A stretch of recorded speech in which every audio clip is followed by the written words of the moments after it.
storm came out of nowhere, the kind that swallowed the horizon whole, turning the Wild West sky into a boiling ocean of black clouds and screaming wind. And Sheriff-turned-cowboy Jake Calder felt it in his bones long before he saw it, his horse uneasy beneath him as rain began to lash the plains like whips of ice.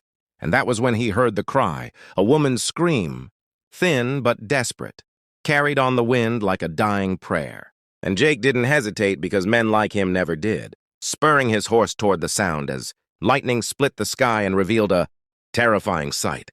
An Apache woman clutching a small child, trapped near a flooded ravine, the water rising fast, mud sucking at her feet, her dark hair plastered to her face, eyes fierce with fear and defiance. And though many men would have turned away, Apache raids had taken Jake's family years ago. Something deeper than hatred pulled him forward. Something human, something unbreakable. And as thunder roared, he dismounted, shouting reassurance she didn't understand but felt, reaching for the child first as the ground collapsed beneath them, the river exploding over its banks, Jake lifting the boy high as the woman lost her footing, and in one violent instant they were dragged into the freezing torrent, the storm howling like it wanted them dead, Jake fighting the current with everything he had, teeth clenched, muscles burning, memories of blood and fire flashing through his mind.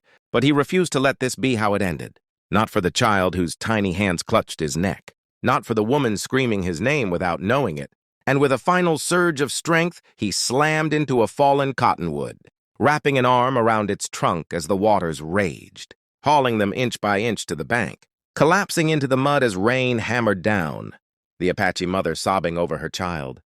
Then looking at Jake with disbelief and suspicion, the kind forged by years of cruelty, and in that moment, soaked and shaking beneath the storm, two enemies of history locked eyes not as foes, but as survivors. And Jake knew this rescue was only the beginning. Not the end, because the storm wasn't done yet, and neither was fate. And if this story has you on the edge of your seat already, imagine what's coming next. This is the kind of story that reminds us why courage still matters. So if you believe in stories that hit the heart, subscribe now, because what happens after the storm will shock you. The storm passed, but the danger didn't, because when dawn broke over the shattered plains it revealed, more than destruction, it revealed pursuers, 3 silhouettes on the ridge, men with rifles and hate in their eyes, bounty hunters who didn't care about women or children, only Apache scalps and silver coins, and Jake saw them first, pulling the Apache woman, Nayeli, as she later whispered, and her son into the shelter of a rocky outcrop, knowing if he ran now they'd all die. So he made a choice that would change his life forever, standing in the open as bait, drawing fire, bullets tearing through rain-soaked earth as he returned fire with deadly precision, the years of law and violence sharpening his instincts, dropping one man, then another. But the third circled wide, and it was Nayeli who saved Jake then, hurling a knife with perfect accuracy, the blade burying deep. And in that instant, something shattered between them, the lie that they were enemies replaced by a bond forged in blood and storm. And as they fled toward Jake's hidden cabin in the hills, the child laughing softly despite everything, Jake realized he hadn't just rescued them, they'd rescued him too, from the bitterness he'd carried for too long. And when they reached safety, a fire crackling, wounds tended, Nayeli told her story of fleeing a massacre, of a child marked for death, of trust broken too many times, and Jake listened in silence, shame heavy on his chest, understanding at last that the West wasn't divided into good men and bad tribes, but into those who chose mercy and those who didn't. And when the sun rose again, casting gold across the land, Jake made a promise, not just to protect them until the danger passed, but to stand against the men who hunted the helpless, no matter the cost, because sometimes redemption rides in on a storm, and sometimes it looks like an Apache mother, a laughing child, and a broken cowboy learning how to be whole again. And if this story moved you, shocked you, or made you believe in courage again, subscribe to the channel right now, because stories like this don't just entertain, they remind us who we are. By the third night, the hills remembered their footsteps, and so did the men who hunted them, because the West never forgot blood once it was spilled.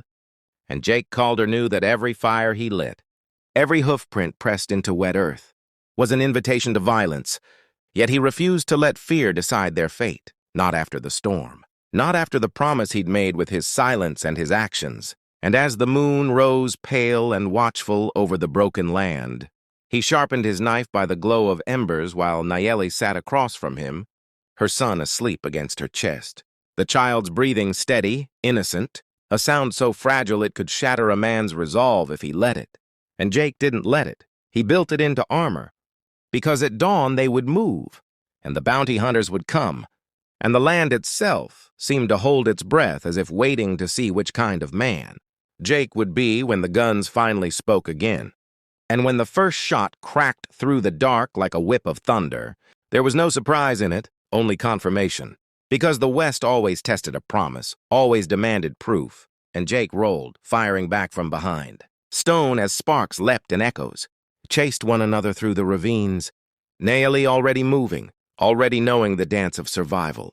Leading her child into a narrow cleft, only a mother desperate enough would trust, and as the fight closed in, boots crunching closer, voices barking orders filled with greed and cruelty, Jake felt the old anger rise, hot and tempting, but he tempered it with purpose, picking his shots, drawing the men uphill, away from the cleft, making himself the target so the innocent wouldn't have to be.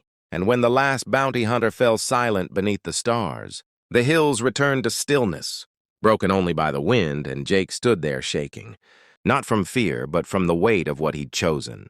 Because he understood then that rescue was not a moment, it was a path, and once you stepped onto it, you didn't get to turn back.